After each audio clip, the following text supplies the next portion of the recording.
Hello well-wishers and welcome to my channel Aspiring Minds. In today's video, we are going to discuss yet another war poem by Wilfred Owen called The Send-Off. So grab your virtual seats and let's begin. Let us know a little bit about the poet Wilfred Owen. He lived between 1893 to 1918. He is a renowned English poet known for powerful war poetry. He was a specialist in writing war poetry, and do you know why? Because he was one of those people who had had a first-hand experience of war, and it is because of this that he portrays such a realistic image of the horrors and the futility, the uselessness of war. The Send-Off by Wilfred Owen was written during World War I. It was a time when there was a lot of fighting and conflict going on, and it left the people deeply scarred. Wilfred Owen himself served as a soldier in war, which provided him with the first-hand experience of the horrors of war. And this poem reflects on this particular moment when soldiers, having been given a farewell by their loved ones, depart for the front lines and face uncertainty and the grim or the sad reality of war. So the central message of the send-off revolves around the themes of anonymity and dehumanization of soldiers. You will see in nearly all the war poems, the name of any particular soldier is never mentioned. So it shows how little is the importance which is given to their life.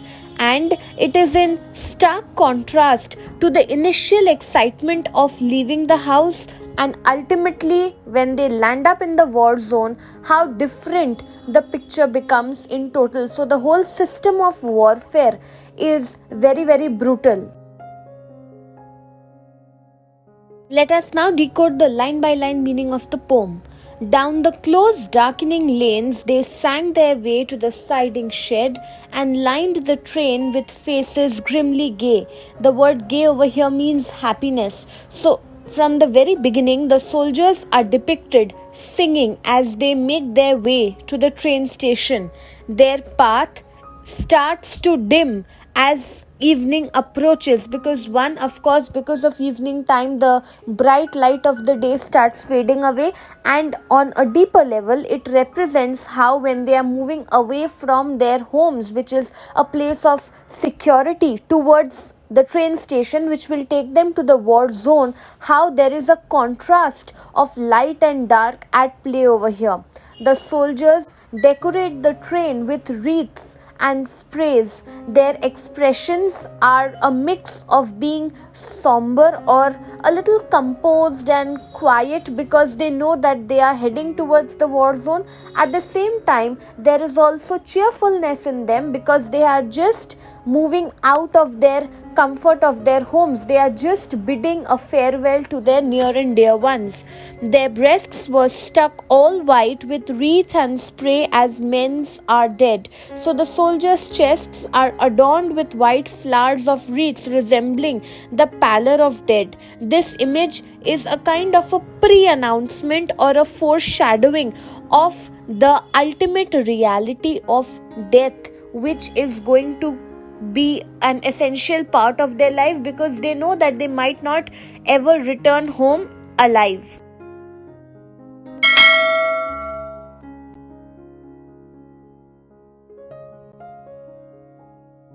Next, dull porters watched them, and a casual tramp stood staring hard, sorry to miss them from the upland camp. So the station staff, the porters, are all seeming uninterested and detached as they are watching the soldiers depart. Even a passing tramp appears to take notice of the soldiers who are now heading towards the war zone.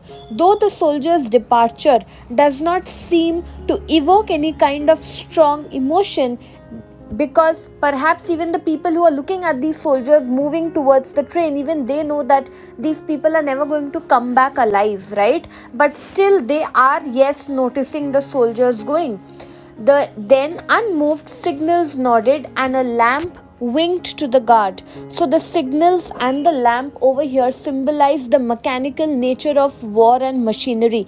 Signal the departure of the train and the soldiers. These signals are similar to how the soldiers are almost like commodities, like things which are going to be transported from one place to another. They suggest the impersonal, detached kind of an approach that is there even towards human beings, here soldiers, who are almost equal to the war machines.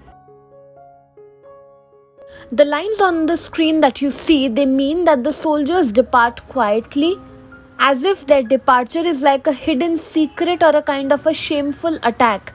The fate of the soldiers remains uncertain, and it is not known whether they will survive the war or if they will return to mock the women who bid them farewell with flowers. So the line highlights the tragic irony of the situation. The soldiers are departing, yes, but they are probably heading towards death. So the farewell that they are getting is almost useless. Or you could say at the same time, some say that the farewell is useless, others say that it is the last farewell and the most special farewell.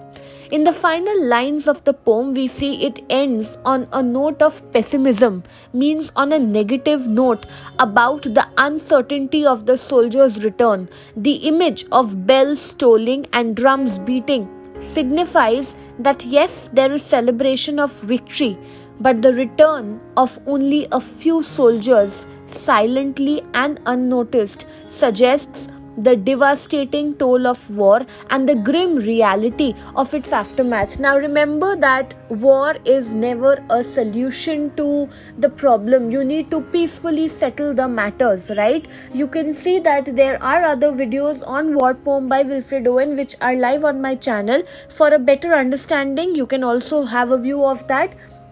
I'll provide the link to it in the description box below.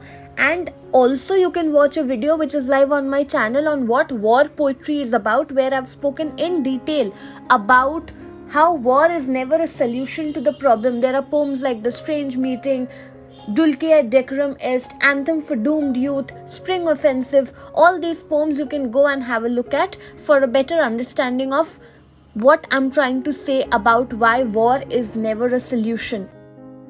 So let us now look at the major themes of the poem. Firstly, the poem explores the dehumanizing impact of war on soldiers. They are not treated as human beings. They are portrayed as faceless and anonymous figures who are being sent to face the horrors of the war. Secondly, the poem conveys the sense of loss and uncertainty surrounding the departure of soldiers, which highlights the dark reality or the grim reality of war and the possibility of the death of these soldiers on the battlefield.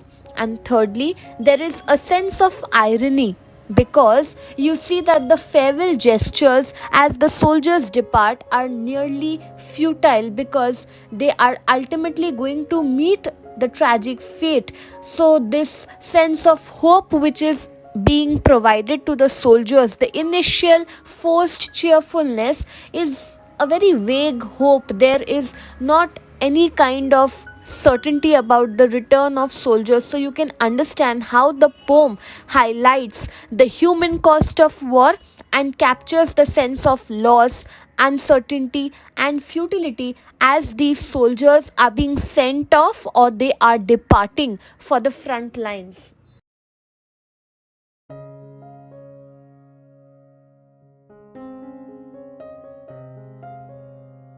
So that's it from this video. I hope you liked it. Do hit the like button. Subscribe to my channel for more such future updates. Thank you for watching. Bye.